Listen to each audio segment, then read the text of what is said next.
কেমন আছেন সবাই? আশা করি ভালো আছেন। আজকের ইন্টারন্যাশনাল অ্যাফেয়ার্সের আমাদের গুরুত্বপূর্ণ একটা টপিক হচ্ছে পরিবেশ বিশ্বের সংগঠন এবং হচ্ছে ডিপ্লোমেসি। আ এটা শুরু করার আগে বলে রাখি যে এই টপিকটা থেকে নরমালি ৫ নাম্বার আসার কথা প্রিলিতে। বাট ৪ নাম্বার অন্তত আসে, ৫ হয়তো সরাসরি আসে না। আরেকটা গুরুত্বপূর্ণ ব্যাপার হচ্ছে আপনি শুধু প্রিলি বেসড করে এই টপিকটা পড়তে পারবেন না। অর্থাৎ আপনাকে মোটামুটি রিটেন, তারপরে ফোকাস বলতে আমি বলছি ব্যাংকের যে রচনা বা ফোকাসগুলো আসে বা অন্য যে কোনো টপিকের জন্য খুবই গুরুত্বপূর্ণ হচ্ছে এটা। কেন? কারণটা হচ্ছে আপনার ক্লাইমেট চেঞ্জ অথবা হচ্ছে এনভায়রনমেন্ট এগুলা নিয়ে আপনি ১০টা ফোকাসের ৫টা ফোকাস আপনি পাবেন ক্লাইমেট চেঞ্জ নিয়ে। কারণ ক্লাইমেট চেঞ্জের সবচেয়ে বড় vulnerable পজিশনে আছি আমরা। তো আপনি যে কোনো আপনার ব্যাংকের রিটেন বা যে কোনো রিটেন পরীক্ষার আগে অন্তত হচ্ছে এই চ্যাপ্টারটা, তারপরে ধরুন হচ্ছে জিওগ্রাফির ৫ম চ্যাপ্টারটা, বিসিএস সিলেবাসের ৫ম চ্যাপ্টারটা আপনি পড়ে যাবেন মাস্ট। আপনি ফোকাসে খুব ভালো মার্কস তুলতে পারবেন। আরেকটা ইস্যু হচ্ছে যে আপনারা যারা আমার কাছে আমি যখন কোচিং করাই আর কি বা অনলাইনে পড়াচ্ছি তখন আমি ট্রাই করি যে ক্লাসের মধ্যে মুখস্থ করায় দিতে। অর্থাৎ আপনি বাসায় পড়বেন ঠিক আছে, কিন্তু ক্লাসে যদি আপনি 80-90% মুখস্থ করে ফেলতে পারেন তো আপনার প্রচুর টাইম সেভ হচ্ছে। আর আপনারা যারা ভিডিও লেকচার দেখতেছেন আর কি, রেকর্ডেড ভিডিও, আপনারা হয়তো অনেকে বিরক্ত হয়ে যান যে ভাই এতবার রিপিট করতেছেন কেন? হ্যাঁ, আমি তো মানে একবার বলে চলে যান, আমি পড়ে নিব। তো এটা আসলে কাজ করে না। যারা অন্তত একটা প্রিলি ধরেন দিছে বা মোটামুটি খারাপ করছে, ফেল করছে বাট দেওয়ার এক্সপেরিয়েন্স আছে, তারা জানে যে বারবার রিপিট করার মাহাত্ম্যটা কী।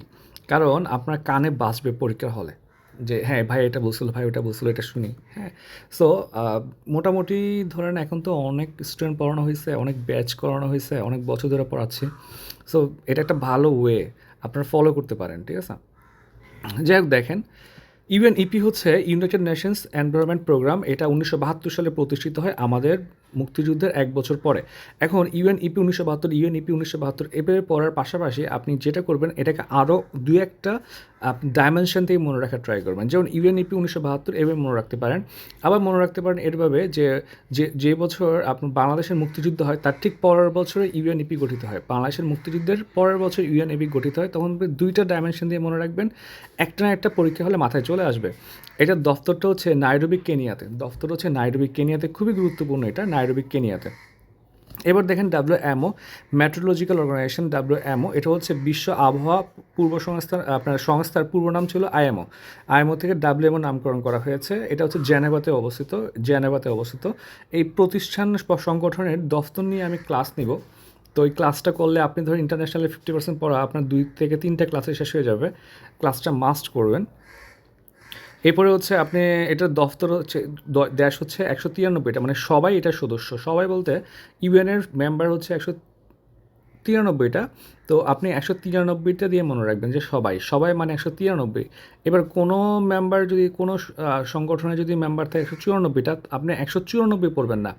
আপনি তখন পড়বেন যে সবাই প্লাস ওয়ান মানে হচ্ছে ১৯৩ সাথে +1। আবার আপনি যদি দেখেন যে ১৯২টা সদস্য, তখন আপনি পড়বেন -1।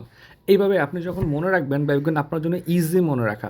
এখানে ১৯২, ৯৩, ৯৪, ১৯২ এইভাবে মনে রাখা খুবই টাফ। ওকে, আমি মূলত হচ্ছে ক্লাসে এইটি করে পড়াই, তো এখন ভিডিওতে এগুলো একটু ইনফর্মাল হয়ে যায় কথাবার্তাগুলো। বাট আপনারা দেখা যায় আমার ভিডিও রিচ বেশি হয় বা সাবস্ক্রাইবার বেশি, সেই সাপেক্ষে আমি চাচ্ছি ক্লাসের ইনস্ট্রাকশনগুলো ভিডিওতে দিয়ে দেওয়ার জন্য আর কি। আচ্ছা, তারপর দেখেন আইপিসিসি সবচেয়ে গুরুত্বপূর্ণ একটা হচ্ছে আইপিসিসি। আইপিসিসি হচ্ছে আপনার হচ্ছে inter governmental panel on climate change. এখন আইপিসিসির গুরুত্বপূর্ণ কন্টেন্টটা হচ্ছে এটা কত সালে প্রতিষ্ঠিত হয়। এটা প্রতিষ্ঠিত হয় ১৯৮৮ সালে। এখন ভাই এটা কি মনে রাখতে হবে? অবশ্যই মনে রাখতে হবে, কিন্তু মুখস্থ করতে হবে না। কীভাবে হচ্ছে আপনি জানবেন যে মুখস্থ করতে হবে না? দেখেন, আচ্ছা, প্রথমত হচ্ছে যে আইপিসিসি হচ্ছে, দেখেন নামটা খেয়াল করেন, আইপিসিসি। এই সি মানে হচ্ছে, এই সিটাকে টান দিলে 8 হয়ে যাচ্ছে না? অর্থাৎ ১৯৮৮, মানে আইপিসিসি ১৯৮৮। ঠিক আছে? তারপর দেখুন স্পারসো। তো বাংলাদেশের আপনার স্পারসো আছে না? এটা মনে রাখা একদম ইজি। কেন? স্পারসো দেখেন তো, এই লাস্টে এসও না, এই এসটাকে 8 বানায় দেওয়া যাচ্ছে না? তাহলে স্পারসো হচ্ছে ৮০ সালে প্রতিষ্ঠিত হয়, আইপিসিসি ৮৮-তে প্রতিষ্ঠিত হয়। আপনার জাস্ট মাথা দিয়ে আনা লাগবে না, জাস্ট একবার এটা শুনছেন তো, বাকি পরীক্ষার ৫ বছর আপনার মনে থাকবে এটা। ঠিক আছে? তো এগুলো আসলে কোনো বইয়ে পাবেন না। এগুলো আমি নিজে, নিজে হচ্ছে মাথা খাটাই কীভাবে হচ্ছে মনে রাখা যায়, কীভাবে ইজিভাবে আপনাদেরকে শেখানো যায় সেভাবে হচ্ছে কিছু বানানোর ট্রাই করি আরকি। যাই হোক দেখেন, এটা হচ্ছে জলবায়ু পরিবর্তন বিষয়ক বিশ্বের সর্বোচ্চ সংস্থা। এটা পরীক্ষায় আসে। বিশ্বের সর্বোচ্চ সংস্থা হচ্ছে আইপিসিসি ১৯৮৮ মাথায় রাখবেন। আর এটা হচ্ছে মূলত ইউএনইপি এবং হচ্ছে ডাব্লিউএমও, ঠিক আছে? ইউএনইপি এবং ডাব্লিউএমও অর্থাৎ ইউএনইপি ১৯৭২, হ্যাঁ? এবং ডাব্লিউএমও এটার আপনার হচ্ছে সম্মিলিতভাবে উদ্যোগে হচ্ছে আইপিসিসি প্রতিষ্ঠিত হয় এবং ওরা ২০০৭ সালে নোবেল পুরস্কার পায়, এটা আমার লাগবে না। তবে আইপিসিসি যে নোবেল পুরস্কার পায় এটা আমার লাগবে। আইপিসিসি নোবেল পুরস্কার পায়। নরমালি পরীক্ষায় চলে আসে যে নিজে কোনটা নোবেল পুরস্কার পেয়েছে, এইভাবে চলে আসে আরকি, ঠিক আছে? আচ্ছা, এরপর দেখেন ইউএনএফসিসিসি অনেকগুলো সি, ঠিক আছে? তো আমি হচ্ছে একটা স্বনামধন্য কোচিংয়ে রিটেনের জন্য পরীক্ষা দিচ্ছিলাম আরকি। মজার ব্যাপার। এখন আমি হচ্ছে তখন মাত্র পড়াশোনা শুরু করছিলাম। পরীক্ষা অনেক দিন পড়ি না, হুট করে পরীক্ষা দিতে বসছি। এখন আমি ভুলে গেছি ইউএনএফসিসিসি, ইউএনএফসিসি নাকি হচ্ছে আপনার যেমন আইপিসিসি। এখন একটাতে সি একটা বেশি। এখন এইখানে বেশি না এইখানে বেশি, আমি কনফিউজড হয়ে গেছি রচনা লিখতে গিয়ে। পরে এটাতে হচ্ছে সি একটা বেশি দিয়ে আসছে আইপিসিসিতে এবং হচ্ছে না মার্কসও পেয়ে গেছে। যাই হোক, কোচিং সেন্টারের মার্কস দিয়ে আসলে আপনি ডিফাইন করতে পারবেন না যে আপনার প্রিপারেশন কেমন, বাট কোচিং সেন্টারে পরীক্ষা দেওয়া উচিত, অভ্যাস করা লাগবে। যাই হোক, রিটেনের পরে আলোচনা হবে। তাহলে দেখেন ইউএনএফসিসি হচ্ছে আপনার যে বৈশ্বিক উষ্ণায়ন মোকাবেলার জন্য গ্রিন হাউস গ্যাসের নিঃসরণ এবং প্রশমনের লক্ষ্যে ১৯৯২ সালে হচ্ছে ব্রাজিলের রিও ডি জেনেরিওতে হচ্ছে ধরিত্রী সম্মেলন হয়, আপনারা জানেন, ঠিক আছে? আর্থ সামিট বলা হয় এটা, ঠিক আছে? তো আর্থ সামিট এই চুক্তিটি গৃহীত হয়। তাহলে দেখেন এটা একটা চুক্তি, সেটা হচ্ছে ১৯৯২ সালে গৃহীত হয়, কার্যকর হয় ২ বছর পরে +2 মানে ৯৪-তে। এটা আমার জন্য খুব একটা প্রয়োজন নয়, আপনি যে গৃহীতটা পড়তে পারেন ১৯৯২। এটা খুবই কমন একটা ডেটা, এটা সবাই মনে রাখে, সো আপনারা মনে থাকবে আশা করি, হ্যাঁ? আপনার সদস্য দেশ হচ্ছে ১৯৮টা, ঠিক আছে? তাহলে হচ্ছে সবাই প্লাস কত বলেন 5, তাহলে সবাই +5, জাস্ট এটা মাথায় রাখবেন, সবাই +5 তাহলে ৯৮টা। দফতর হচ্ছে বন, জার্মানিতে। তাহলে এটার আন্ডারে হচ্ছে ১৯৯৫ সাল থেকে কপ আয়োজন করা হচ্ছে, ঠিক আছে? কনফারেন্স অফ দ্য পার্টিস, এটা অলরেডি বিসিএসে চলে আসছে। কপ মানে কি? কনফারেন্স অফ দ্য পার্টিস, এটা ৯৫ থেকে। তাহলে দেখেন প্রথম সম্মেলনটা হচ্ছে ৯৫-তে।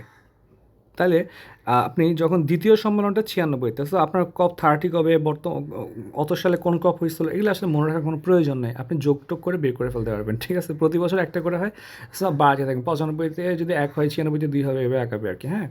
যাই হোক দেখেন, আপনার কপ 29 হচ্ছে আপনার ২৪ সালে হয়ে গেছে। এটা হচ্ছে আপনার বাকু, আজারবাইজান। আর আগামীটা ৩০, এটা হচ্ছে আপনার ২০২৫-এ এটা হচ্ছে ব্রাজিলে হবে, ঠিক আছে? ব্রাজিলে কপ 30। আইইউসিএন, এখান থেকে মূলত পরীক্ষা আসে না। এখান থেকে ২টা কোশ্চেন, যদি একটা কোশ্চেন আসে সেটা হচ্ছে এটা প্রধান কাজ হচ্ছে প্রাকৃতিক সম্পদ রক্ষা করা। তো পরীক্ষার কোশ্চেনটা এভাবে আসছে, নিচে কোন সংগঠনের কাজ প্রাকৃতিক সম্পদ রক্ষা করা? 42 স্পেশালে আসছিল, আর আসে নাই কখনো এটা। স্টিল আমরা পড়ে নেব। দেখেন এটা ফুল ফর্মের মধ্যে সব লেখা আছে রে ভাই, ঠিক আছে? সিএন মানে হচ্ছে কি কনজারভেশন অফ নেচার, ঠিক আছে? কনজারভেশন অফ নেচার মানে হচ্ছে ন্যাচারাল রিসোর্সেসগুলো হচ্ছে আপনি কি কনজার্ভ করবেন। এখন দেখেন প্রাকৃতিক সম্পদ রক্ষা করে, এর পাশাপাশি হচ্ছে ১৯৪৮ সালে এটা প্রতিষ্ঠিত হয়। ১৯৪৮ সালে ডাব্লিউএইচও প্রতিষ্ঠিত হয়, ঠিক আছে? একসাথে সালগুলো হচ্ছে আমি পড়ায় দিব, ঠিক আছে? সাল এবং হচ্ছে দপ্তর, আমার ক্লাসগুলো মিস করবেন না। দফতর হচ্ছে গ্ল্যান্ড, সুইজারল্যান্ডে, এটা পরীক্ষায় আসে, ঠিক আছে? এটা পড়বেন গ্ল্যান্ড, সুইজারল্যান্ড। তাহলে গ্ল্যান্ড, সুইজারল্যান্ড। আর একটা হচ্ছে আপনার প্রাকৃতিক সম্পদ রক্ষা করা হচ্ছে আইইউসিএন, ঠিক আছে? আইইউসিএন, সি মানে হচ্ছে ন্যাচারাল রিসোর্সেস, এটা মাথায় রাখবেন। এন মানে হচ্ছে ন্যাচারাল রিসোর্সেস, শেষ। এরপর আইএমও খুব একটা পরীক্ষা আসে না, ঠিক আছে? আইএমও হচ্ছে সমুদ্র চলাচল সংস্থা নিয়ে কাজ করে, এটা হচ্ছে ১৯৪৮ সালে প্রতিষ্ঠিত, খুব একটা আসে না, একবার দেখে নেবেন। ডাব্লিউডাব্লিউএফ, ঠিক আছে? World wide fund for nature, ঠিক আছে? এটা হচ্ছে কি আপনার গ্ল্যান্ড, সুইজারল্যান্ড। তাহলে দুইটা আইইউসিএন, একটা হচ্ছে ডাব্লিউডাব্লিউএফ, দুইটা হচ্ছে গ্ল্যান্ড, সুইজারল্যান্ডে। সাল লাগবে না। গ্রিন পিস হচ্ছে বেসরকারি আন্তর্জাতিক পরিবেশবাদী সংস্থা, বেসরকারি, এটা প্রাইভেট। ১৯৭১ সালে আমাদের মুক্তিযুদ্ধের সময় গ্রিন পিস প্রতিষ্ঠিত হয়, এটা পরীক্ষায় আসছে, আপনারা পারবেন। গ্রিন পিস আমাদের মুক্তিযুদ্ধের পরবর্তী সময় কী লাগবে বলেন তো? শান্তি লাগবে, যেমন গ্রিন পিস প্রতিষ্ঠিত ১৯৭১ সালে, এবার মনে রাখতে পারেন। নেদারল্যান্ডে হচ্ছে এটা দফতর। ওয়ার্ল্ড ওয়াচ, হ্যাঁ, এটা হচ্ছে আপনার ইউএস ওয়াশিংটন ডিসিতে হচ্ছে একটা পরিবেশবাদী সংগঠন আর কি, খুব একটা ইম্পর্ট্যান্ট না। ঠিক আছে, তাহলে আমরা দেখি, আমরা হচ্ছে ইউএনইপি ৭২ এবং হচ্ছে দপ্তর লাগবে, ডাব্লিউএমও খুব একটা জরুরি না, এবং হচ্ছে আইপিসিসি খুবই গুরুত্বপূর্ণ। এটা 1988-তে নোবেল পুরস্কার পেয়েছে। সাথে লিসবন চুক্তি হয়, জানেন? সাথে লিসবন চুক্তি হয়, ঠিক আছে? এটা লিসবন চুক্তি হচ্ছে ইউরোপিয়ান ইউনিয়ন থেকে বের হয়ে যাওয়ার ক্লজগুলো সব একটা চুক্তি হয়। ইউএনএফসিসিসি হচ্ছে ১৯৯২ সালে এটাকে চুক্তি হয়, কপ আয়োজন করে। আইইউসিএন এবং হচ্ছে আপনার WWF দুইটা হচ্ছে প্রাকৃতিক পরিবেশ রক্ষা করে, এটা হচ্ছে সম্পদ রক্ষা করে, দুইটাই হচ্ছে আপনার গ্ল্যান্স সুইজারল্যান্ডে। আইএমও খুব একটা গুরুত্বপূর্ণ না, গ্রিন পিস হচ্ছে 1971 সালে একবার পরীক্ষা আসছিল।